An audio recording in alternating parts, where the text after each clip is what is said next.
أعوذ بالله من الشيطان الرجيم بسم الله الرحمن الرحيم.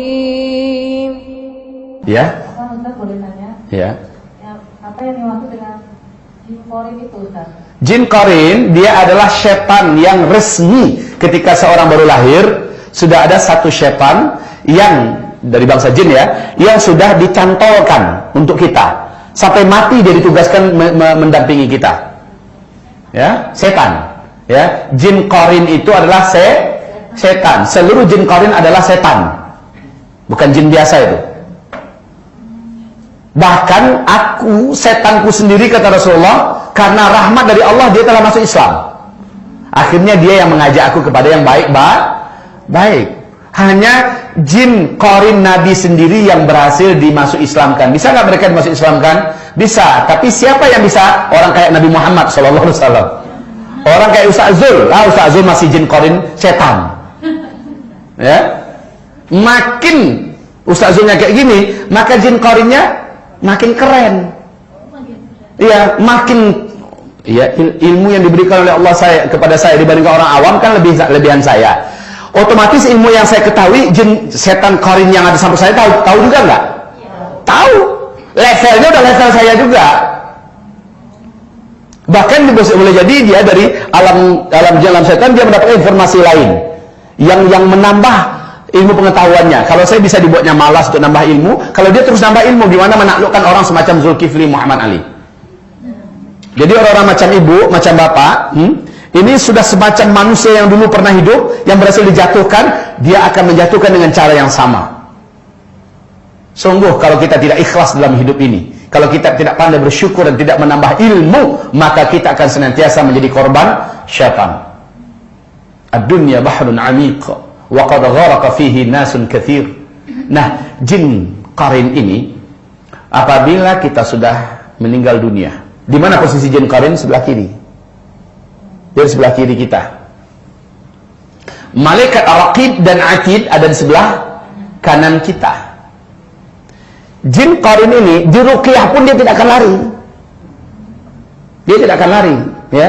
Setan ini tidak akan lari. Yang bisa tersiksa, yang bisa teraniaya dengan ruqyah itu adalah setan-setan di luar qarin. Nah, bulan Ramadan jin qarin inilah yang dipenjara. Bulan Ramadan. Ustaz, tapi masih banyak yang tergoda bulan Ramadan. Itu nafsunya itu. Dan ternyata nafsu lebih kuat daripada syaitan untuk menyesatkan kita. Buka surat Ibrahim ayat 24. Ayat 22. Lihat di situ, di mana setan pada hari kiamat membela diri, kalian jangan asik nyalahin kami dong. Salahin nafsu kalian sendiri.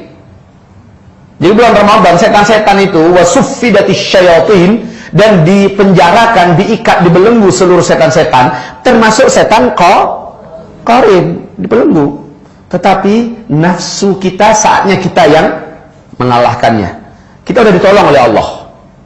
Selama bulan Ramadan, setan yang selama ini menggoda kita sudah diikat. Lalu kita tinggal menundukkan nafsu kita sendiri dengan cara ikutilah Ramadan dengan benar.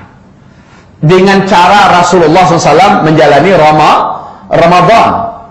Nafsunya yang kita kendalikan. Soalnya setan selalu numpangi nafsu kita. Yang menjadi penasehat utama nafsu itu adalah setan. Setan qarin ini, jin qarin ini. Baik. Bapak Ibu, sejak kita lahir sudah ada satu jin qarin. Dia adalah setan.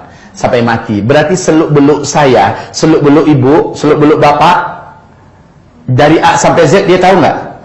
Rahasia-rahasia saya dia tahu nggak? Tahu. Saat saya meninggal, anak keturunan saya tidak terbekalkan ilmu yang benar. Dia akan punya misi menyesatkan anak cucu saya.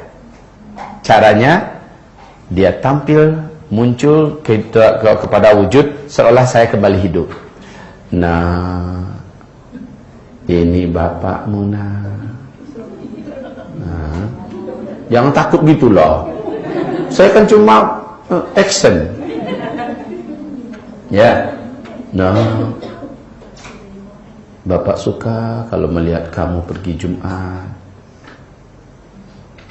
Bapak suka kalau melihat kamu salat berjamaah 5 waktu di masjid.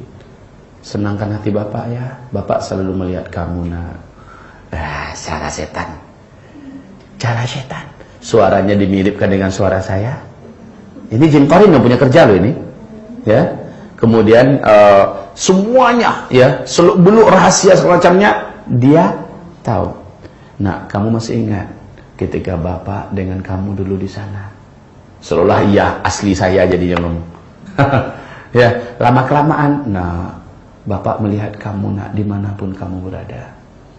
Seandainya kamu disakiti orang, dizalimi orang, Bapak siap menolong kamu. Kamu panggil saja Bapak. Terserah mau berapa kali ya. Ya. Ayah, Bapak datanglah, aku dizalimi, aku datang nak. Ya. Nah, lama-kelamaan kita sudah diajaknya pada syirik nggak tuh? Minta tolong kepada selain Allah. Itu yang dia mau. Dia motivasi kita. Nah, pergilah kamu haji, pergilah kamu umrah. Nah, di bawah tiang rumah anda tuh ada emas yang Bapak simpan. Bongkar, nak ambil, sedekahkan sebagian untuk agama. Wah, dia motivasi, tapi diarahkannya kita pada satu syirik. Satu syirik ini sudah cukup untuk membatalkan seluruh amal kita ya, dan bisa mengekalkan kita di neraka. Makanya jangan tinggalkan anak dalam keadaan bodoh tentang agama. Jangan tinggalkan anak nggak ngerti tentang agama. Kalau dia dikasihkan ilmu macam ini kan anak tahu. Ketika datang, nak kapal layang, nak ya, langsung diambilnya pasir, disemburkannya. Ya. Kalau anak sudah berilmu, dia tahu bahwa ini jelas setan menjelma dalam bentuk ayah yang sudah meninggal, ibu yang sudah meninggal. Udah, dia kalau tahu berbuat apa, ini jelas bukan mak yang sudah meninggal. Mak yang sudah meninggal tadi pembahasan kami. Di mana? Di masjid apa kita tadi? Albina. Pembahasan tentang masalah perjalanan ke akhirat. Ya. Pembahasan bagaimana tentang alam barzakh. Kita sudah bedah itu. Jadi Bapak Ibu, insya Allah saya konsentrasi dalam masalah ilmu dunia akhirat. Ilmu akhirat maksud saya. Nah, ilmu akhirat mulai dari tanda-tanda akhir zaman semacamnya sampai kepada alam roh, tentang masalah alam kubur, pada mahsyar, surga neraka. Ini saya khususkan betul. Jadi kalau Bapak Ibu melihat ini kok Ustaz kayak sudah pernah aja, memang dikhususkan mengilmukan itu tentang pengilmuan itu sedalam-dalamnya. Baik ya. Nah, kaum muslimin yang kami muliakan, ini adalah jin qarin.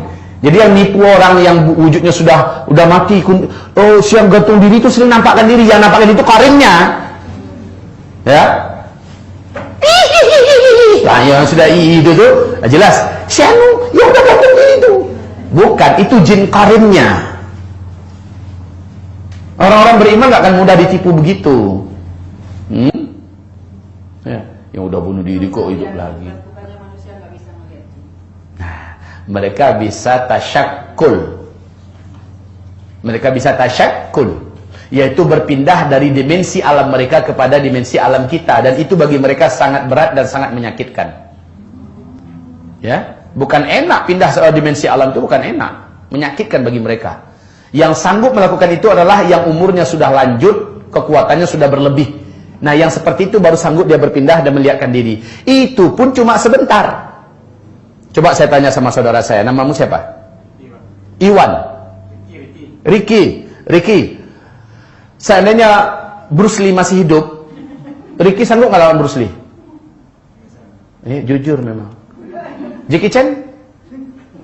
Mereka jagoan-jagoan di daratan kan? Memang mereka jagoan. Coba sekarang masukkan mereka ke bukan alam mereka, masukkan mereka, ceburkan mereka ke laut. Berapa lama mereka sanggup bertahan di laut? Lama atau sebentar? Sebentar. Gerakan mereka menjadi lamban karena itu bukan alam mereka. Ya, suruh adu mereka dengan ikan paus. Jangan ikan paus deh. Ikan yang ada runcing ininya, bukan ikan pedang. Ikan hiu aja dah. Coba diadu, Jackie Chan, Bruce Lee lawan ikan hiu di laut. Siapa yang menang? Pasti ikan. Kenapa? Bukan alamnya. Bukan alamnya. Ini rahasia besar loh. Ibu, perlu ibu ketahui ini rahasia.